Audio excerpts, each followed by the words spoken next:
नमस्ते दोस्तों, कैसे हैं आप लोग। Welcome back to my channel. दोस्तों, फॉर्म 10 IEA एक नया फॉर्म आया है जो अगर आपको न्यू टैक्स रिजीम से ऑप्ट आउट करना है या बाद में अगर न्यू टैक्स रिजीम को ऑप्ट करना है तो फाइनेंशियल ईयर 23-24 से एप्लीकेबल है। आपको रिटर्न फाइल करने से पहले ये फॉर्म फाइल करना पड़ेगा। तो आइए जानते हैं इसकी डिटेल के बारे में। तो सबसे पहले जो CBDT है उसने बोला कि आपको 10 IEA किसको फाइल करना है, तो for business owners and professionals, मतलब income from business and profession आपकी होनी चाहिए। नहीं है बिजनेस एंड प्रोफेशन, आपको ये फाइल करने की जरूरत नहीं है। आप ईयर बेसिस पे आप अपना टैक्स रिजीम चेंज कर सकते हैं without any filing of form 10 IEA।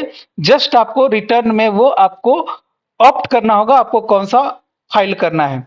तो स्टार्टिंग कब से, FY 23-24 से। तो इसका मतलब PGBP इनकम के अलावा किसी पे भी एप्लीकेबल नहीं हुआ। ये देखिए, ये इनकम टैक्स का जो लॉ है उसकी मैंने वर्डिंग उठाई है। रूल है 21 AGA। इसमें क्या बोलता है कि कोई इंडिविजुअल है या HUF है या एसोसिएशन ऑफ पर्सन है अदर देन कोऑपरेटिव सोसाइटी या बॉडी ऑफ इंडिविजुअल है और एक आर्टिफिशियल जुडिशियल पर्सन है, इनको क्या करना पड़ेगा, ऑन और आफ्टर 1/4/2024 उनको फाइल करना होगा 10 IEA form before due date. Before due date मतलब आपको रिटर्न फाइल करने की ड्यू डेट कब है, 31 जुलाई। किसी की अक्टूबर होगी, किसी की सितंबर होगी। तो जिनकी ऑडिट है उनकी अक्टूबर होगी या सॉरी सितंबर होगी। तो वो चीजें देखनी है कि आपको कब फाइल करना है। आप पार्टनर्स हैं तो आपकी अलग डेट होगी।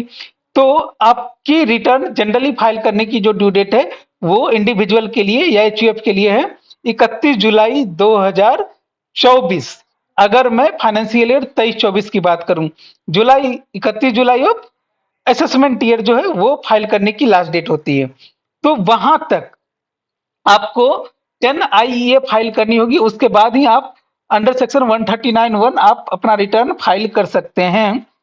In case of person having income from business and profession, ये मैं पहले ही बता चुका हूं। दूसरा, अगर ये नहीं है, अगर income from business and profession नहीं है तो सीधा आप रिटर्न में जब 139(1) का रिटर्न ओरिजिनल रिटर्न फाइल कर रहे होंगे तो रिटर्न में ये स्पेसिफाई कर देना है द विड्रॉल ऑफ ऑप्शन।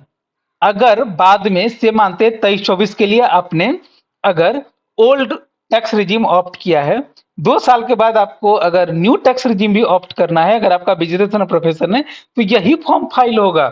लेकिन आपके पास सिर्फ एक time, once in a lifetime वो अपॉर्चुनिटी है from new tax regime to old tax regime and vice versa. इस पे मेरा एक सेपरेट वीडियो है, आप देख सकते हैं मेरी प्लेलिस्ट में जाके।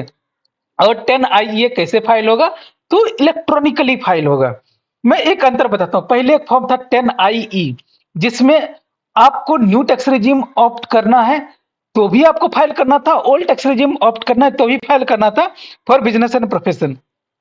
तो इस दोनों का मैं अंतर आपको बता। तो वैलिडिटी अब ये एक्सपायर हो चुका है, अब इसकी जरूरत नहीं है क्योंकि जब से फाइनेंस बजट 23 आया है तो 10 IEA नया फॉर्म आया तो अब इसकी जरूरत नहीं रही।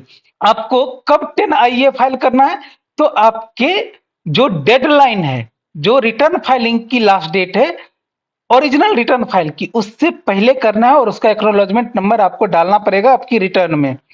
अब कुछ क्वेश्चंस हैं। अगर मैं 10 IEA टाइमली नहीं फाइल करता, मत करो भाई। आप चाहे किसी भी रिजीम में फाइल करो, लेकिन आपका जो असेसमेंट होगा वो न्यू टैक्स रिजीम में होगा। आप मत फाइल करो, कोई टेंशन नहीं है। उसके बाद क्या हमको डेट मेंशन करना है कब हम ऑप्ट आउट होना चाहते हैं या न्यू टैक्स रिजीम चूज करना चाहते हैं, तो उसको आपको स्पेसिफिकली मेंशन करना होगा।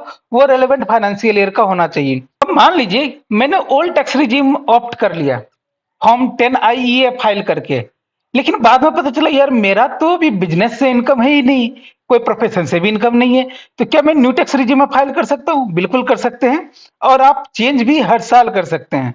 तो आई होप कि ये फॉर्म 10 IEA का पूरा कॉन्सेप्ट आपको समझ में आया होगा। अब मैं ऑनलाइन आपको बताऊंगा कि ऑनलाइन फॉर्म 10 IEA कैसे फाइल होता है, उसका मैं आपको लाइव करके दिखाऊंगा इन नेक्स्ट वीडियो।